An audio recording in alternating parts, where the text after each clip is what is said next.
വർഗീയ പ്രചാരണങ്ങൾ തടയാൻ എന്തെങ്കിലും മുൻകരുതൽ ഉണ്ടാകുമോ? നമ്മളെല്ലാവർക്കും അറിയാം, കേരള പോലീസ് വളരെ സൂക്ഷ്മത്തോടു കൂടിയാണ് ഇത്ര കാര്യങ്ങൾ കൈകാര്യം ചെയ്യുന്നത്. വളരെ കൃത്യമായിട്ടുള്ള ഒരു ഇൻ്റലിജൻസ് നെറ്റ്വർക്ക് പോലീസിനുണ്ട്. അതുപോലെ തന്നെ ഇപ്പോൾ ഒബ്സർവേഴ്സ് അടക്കം എല്ലാ ഫീൽഡിലുണ്ട്. സോ നമ്മൾ ഓൾറെഡി പോലീസിനടുത്ത് ഇങ്ങനെയുള്ള കാര്യങ്ങൾ ഡിസ്കസ് ചെയ്തിട്ടുണ്ട്. കൃത്യമായിട്ട് ഒരു പ്രിവെൻറ്റീവ് ആക്ഷൻ എടുക്കാനാണ് തീരുമാനിച്ചിട്ടുള്ളത്. ഇങ്ങനെ വരുന്ന സ്ഥലങ്ങൾ എല്ലാവർക്കും അറിയാം. പിന്നെ പോലീസിനെ എന്തായാലും അവരുടെ ഇൻ്റലിജൻസ് ബേസിസിൽ കൃത്യമായിട്ടുള്ള ഒരു മേൽനോട്ട് വെച്ചിട്ട് പ്രിവെൻറ്റീവായിട്ടുള്ള ആക്ഷൻസ് എടുക്കും. പിന്നെ ഇങ്ങനെ ആരെങ്കിലും ചെയ്യുന്നുണ്ടെങ്കിൽ കൃത്യമായിട്ട് ഇടപെട്ടിട്ട് സ്ട്രിക്റ്റായിട്ടുള്ള ഒരു പീനൽ ആക്ഷൻ അടക്കം എടുക്കാൻ വേണ്ടിയിട്ടുള്ള ഒരു കാര്യങ്ങൾ നമ്മൾ ആലോചിക്കുന്നുണ്ട്.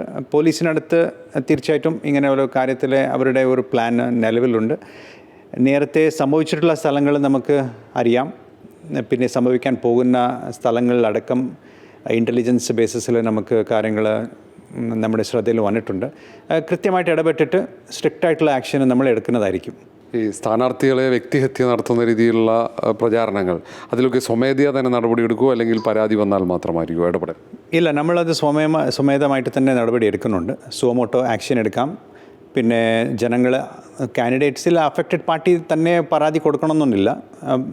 വേറെ ആരെങ്കിലും ഒരു സിറ്റിസൺ ഓഫ് ഇന്ത്യ അങ്ങനെ പരാതിപ്പെടുവാണെങ്കിൽ പിന്നെ ഇങ്ങനെ നമ്മുടെ ഇഷ്ടംപോലെ മെയിൽസ് വരുന്നുണ്ട്. അതിന് നമുക്ക് തീർച്ചയായിട്ടും നമ്മൾ ഇടപെട്ടിട്ട് നമ്മൾ തന്നെ കേസ് എടുക്കാറുണ്ട്. പിന്നെ നമ്മുടെ ശ്രദ്ധയിൽ വരുന്ന എല്ലാ കേസസും നമ്മൾ സുവമോട്ടോ തന്നെ ആക്ഷൻ എടുക്കാറുണ്ട്.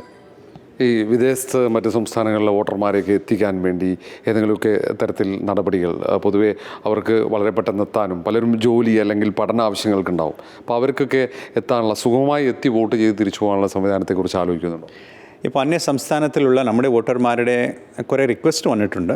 അത് നമ്മൾ പരിശോധിക്കുന്നുണ്ട്. വേണമെങ്കിൽ അവിടുത്തെ സംസ്ഥാനത്തിൻ്റെ സർക്കാരോട് ബന്ധപ്പെടുകയും കൂടുതൽ ബസ്സസ് അറേഞ്ച് ചെയ്യണോ എന്നുള്ളത് നമ്മൾ ആലോചിക്കുന്നുണ്ട്. കൂടുതൽ ട്രെയിനിൻ്റെ ബോഗീസ് ഒരു കോച്ചസ് അറ്റാച്ച് ചെയ്യാൻ റിക്വയർമെൻറ്റ്സ് ഉണ്ട് എന്നുള്ളത് നമ്മൾ പരിശോധിക്കുന്നുണ്ട്. തീർച്ചയായിട്ടും അങ്ങനെയുള്ള ഒരു സംസ്ഥാനത്തോട് നമ്മൾ ബന്ധപ്പെട്ടിട്ട് നമ്മുടെ വോട്ടേഴ്സിന് വേണ്ടിയിട്ടുള്ള എല്ലാ സൗകര്യം നമ്മൾ ചെയ്യാൻ നമ്മൾ ഉദ്ദേശിക്കുന്നുണ്ട്. പിന്നെ നമുക്ക് സാധാരണഗതിയിൽ കാണുന്നത് ഈ സമയത്ത് ഈ ബസ്സിൻ്റെ റേറ്റ്സ്, ബസ്സിൻ്റെ റേറ്റാണ് പ്രൈവറ്റ് ബസ്സസ് എസ്പെഷ്യലി നമ്മുടെ ആൾക്കാർ അത് യൂസ് ചെയ്യുന്നുണ്ടെങ്കിൽ അവിടെ റേറ്റ്സ് കൂട്ടാനുള്ള ഒരു സാഹചര്യം കൂടി ഉണ്ടാവും.